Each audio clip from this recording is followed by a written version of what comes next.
لا إله إلا الله محمد رسول الله لا إله إلا الله محمد رسول الله لا إله إلا الله محمد رسول الله. All the other human beings, most of them, they are blindly following their parents. The Christian, he is a Christian because father is a Christian. The person is a Hindu because father is a Hindu. Most of the Muslims are Muslims because their fathers are Muslim.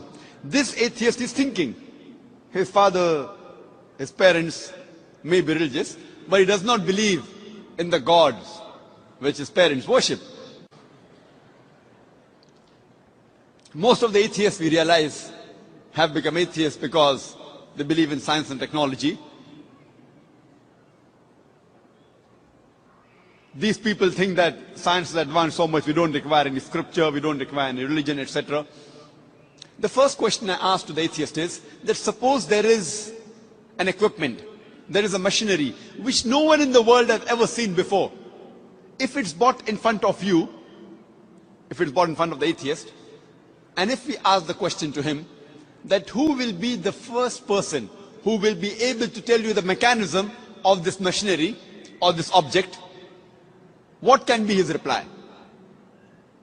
What can he reply? Suppose a machinery who no one in the world has seen, if it's brought in front of the atheist and he's asked the question, who will be the first person who will tell you the mechanism of this machinery or object?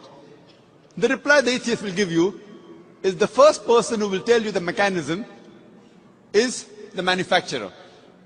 Some may say the creator, some may say the inventor, some may say the producer. Whatever they say, it will be somewhat similar. Either they say the creator, the manufacturer, the producer, the inventor.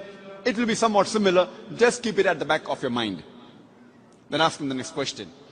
That how did our universe come into existence? So the atheist will tell us that initially there was a primary nebula.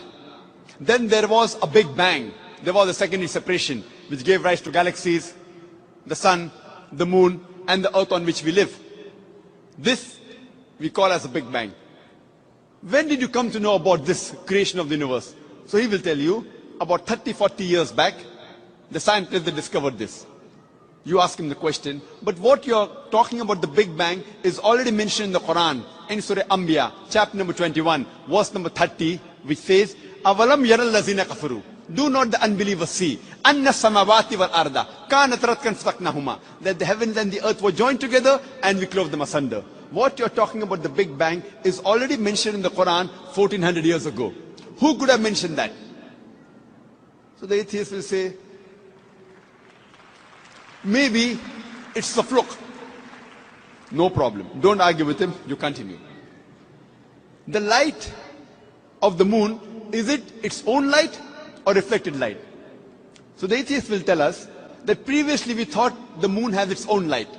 Recently we have come to know in science, recently means 100 years back, 200 years back, we have come to know that the light of the moon is not its own light but a reflected light. The Quran mentions 1400 years ago in Surah Furqan, chapter number 25, verse number 61, that blessed is he who had placed the constellation in the sky and placed therein a lamp, a sun having its own light and moon having reflected light or borrowed light. The Arabic word used for moonlight in the Quran is munir or nur, meaning reflected light or borrowed light. Who could have mentioned in the Quran 1400 years ago that the light of the moon is not its own light but reflected light, which we have come to know recently? The atheist may say, your Prophet Muhammad, peace be upon him, maybe he was an intelligent man. Don't argue with him. Continue. The world that we live on, what's the shape of this earth on which we live? The atheist will tell you, it is spherical. When did we come to know? So he will tell us, it was 1597 when Sir Francis Drake, when he sailed around the earth, that he proved that the earth was spherical. But the Quran says 1400 years ago, in Surah Naziyat, chapter number 79, verse number 30, Wal arda ba'da zalika dahaha. And thereafter, we have made the earth egg-shaped.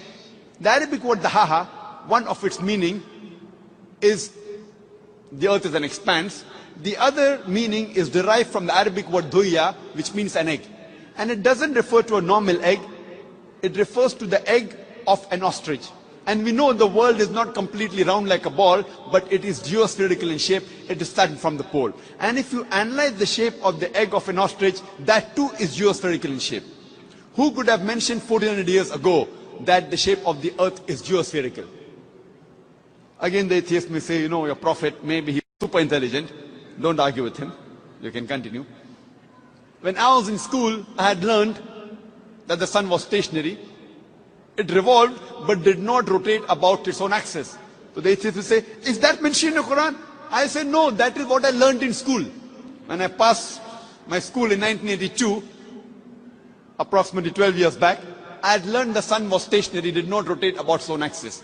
But the Quran says in Surah Anbiya, chapter number 21, verse number 33, Huwa allazi khalaqa al-layla wan-nahara. It is Allah who has created the night and the day. Wash-shamsa wal-qamar, the sun and the moon. Kullun fi falaki yasbahun, each one traveling in orbit with its own motion.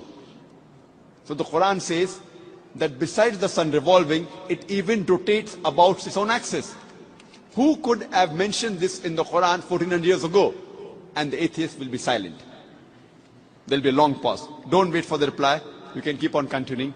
Today, science tells us that the universe is expanding, which is mentioned in the Quran 1400 years ago in Surah Dhariyat, chapter number 51, verse number 47. The Quran speaks about the water cycle which we learnt in school. It was Sir Bernard Palissy in 1580 who first described the water cycle, how does the water evaporate from the ocean, forms into clouds, moves into the interior, falls down as rain. This water cycle is spoken about in great detail in the Quran in several verses. In Surah Az-Zumur, chapter 39, verse 21. In Surah Rum, chapter number 30, verse 24. In Surah Hijr, chapter 15, verse 22. In Surah Mu'minun, chapter number 23, verse number 18. In Surah Nur, chapter number 24, verse number 43. In Surah Rum, chapter number 30, verse 48. In Surah Araf, chapter number 7, verse number 17. In Surah Furqan, chapter number 25, verse 48 to 49. In Surah Fatir, chapter number 35, verse number 9. In Surah Yasin, chapter number 36, verse number 34. In Surah Mulk, chapter number 67, verse number 30. In Surah Tariq, chapter number 86, verse number 11.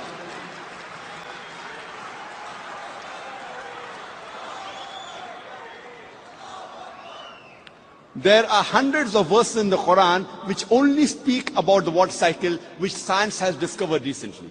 We can keep on talking that today we have come to know that the plants have got sexes which we did not know earlier. Quran says in Surah Taha, chapter number 20, verse number 53, that the plants have got sexes, male and female. Today we have come to know that there are two types of water, sweet and salty. And there is a barrier between them, which is mentioned in the Quran in Surah Furqan, chapter 25, verse 53, and Surah Rahman, chapter 55, verse 17 and 18. Maraj al-Bahraini al-Taqiyan, baynahuma barzakhun la yabghiyan. It is Allah who has let free two bodies of flowing water. Though they meet, they do not mix. There is a barrier between them.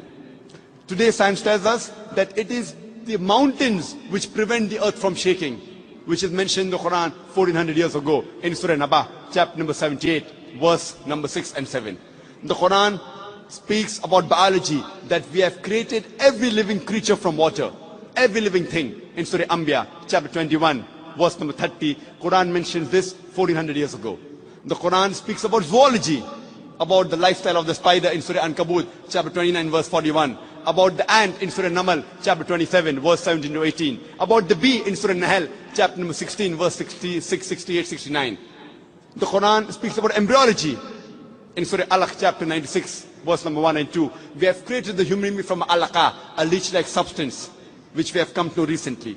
The Quran speaks about embryological stages in Surah Mu'minun, chapter 23, verse number 12 to 14. You can go on talking about the scientific points. There are more than 1,000 verses in the Quran which speak about science. After every scientific fact, you ask the question, who could have mentioned that in the Quran? The only reply the atheist can give you is the creator, the cherisher, the manufacturer, the inventor, the producer. This creator, this manufacturer, this producer, this inventor, we Muslims call him as Allah.